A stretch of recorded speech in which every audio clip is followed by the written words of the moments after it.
never. And I do believe her. I believe she's one of those, like, I want nothing to do with this, but you got it. And maybe he said, this is a very interesting point, girl. Maybe he said her because he knows she'll never, ever come back. And or it was an easy one instead of Nene. Or maybe he said her hoping to open the conversation and have it get back to her. Then Andy said her, and now she is going to say, really? Well, that's interesting. Let me think about this. Oh, yes, he hates Bethany more than he hates me.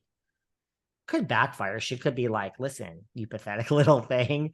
I know what you're trying to do, and you are just as bad as, but this is interesting.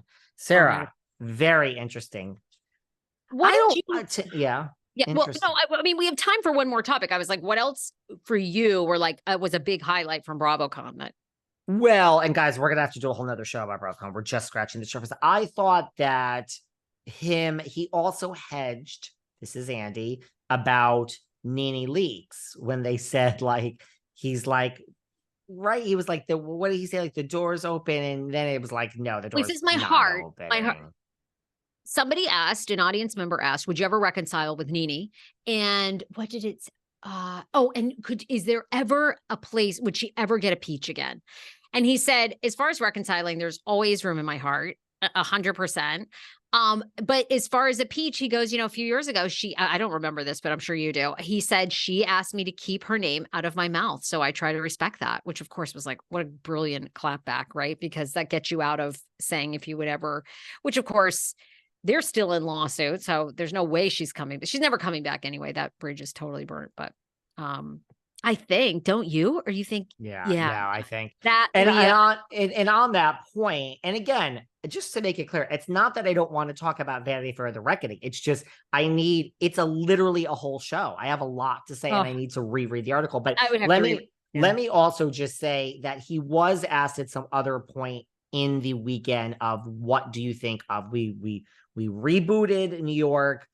Somehow we're not rebooting the OC. I don't think we need to. And like, look, are we going to reboot Atlanta? Because that is the one that needs rebooting. And he said, I don't know if you saw this. He said, yeah, in some way, shape, or form, something has to be done with Atlanta. He implied like it could be rebooted. Kenya Moore also announced on the carpet, we truly, truly, truly, none of us know who's coming back. I believe something big is coming with Atlanta. It's the franchise.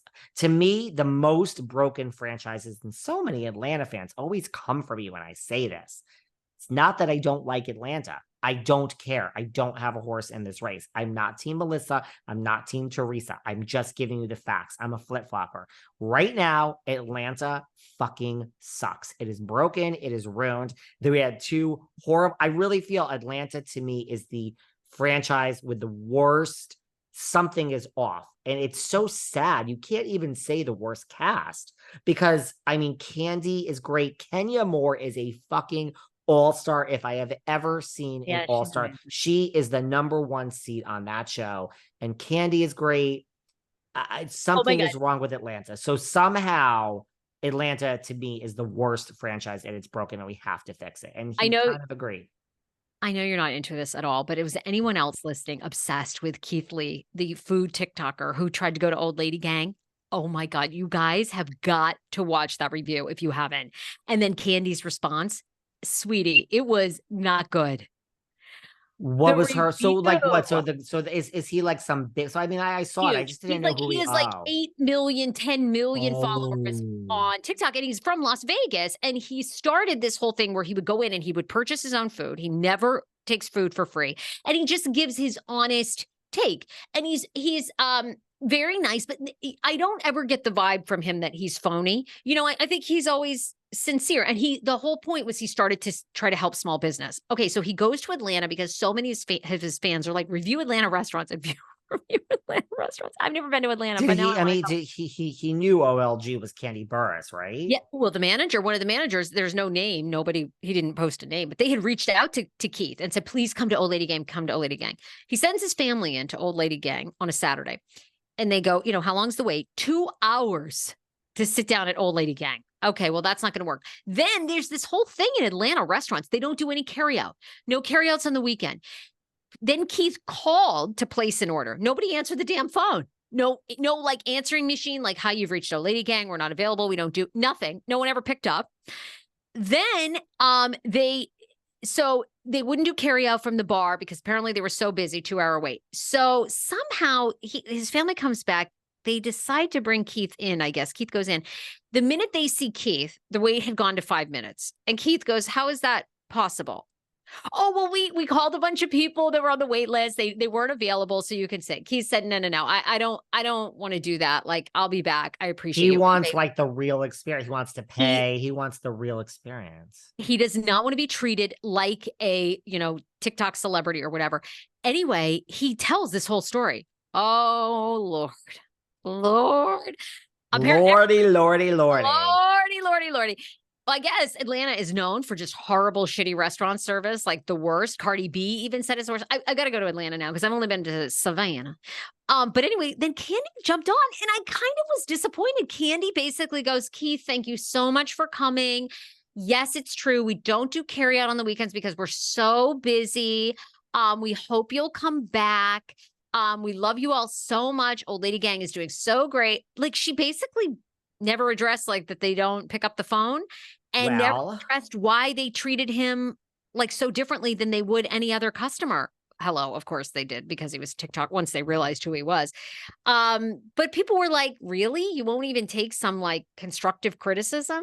I don't think, but then I looked at Old Lady Gang's reviews and I mean, I thought she was doing the opposite. I thought she was just like, saying to him like, I get paid to bring the dirt when I'm a housewife. And other than that, I'm a businesswoman and I ain't trashing you. Like, that's not my job. She didn't trash him at all. But then I looked at Old Lady Gang. It has like over 10,000 reviews. So I thought, I don't think Kandi really needs the business. Like, I don't think it's going to impact Kandi at all. So I think she didn't like give a shit. I don't think they're changing a thing because I guess everybody waits in line at Old Lady Gang.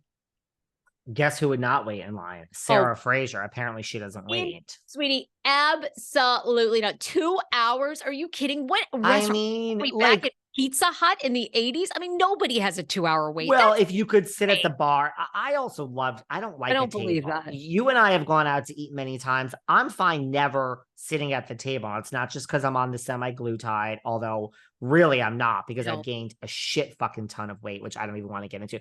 The life you just led that you can't keep up with for 2 days. That's what causes me to eat this. I mean, like, you just get to the hotel and you're like, I just want a large fucking pizza. Like, I'm like, daddy is literally miserable. And yes, it's emotional eating and I understand it. And like, I've gained so much weight, but anyway, that's not the point, David. What the hell I don't even know what my fucking point was. Okay. Long waits. Like, I guess they take reservations. Yeah. I would only go if I had a reservation. There's no way. I wouldn't even put, if I don't even do 45. Sometimes I will do 45 minutes because usually they exaggerate, but. Girl, the next episode, we have to talk all about BravoCon again. We haven't even talked about Vanderpump Rules BravoCon or Beverly Hills. And I got more to say about Potomac. So everyone needs to like follow David Yontef and Behind the Velvet Rope and the Sarah Fraser Show. And we will see you very soon. Very.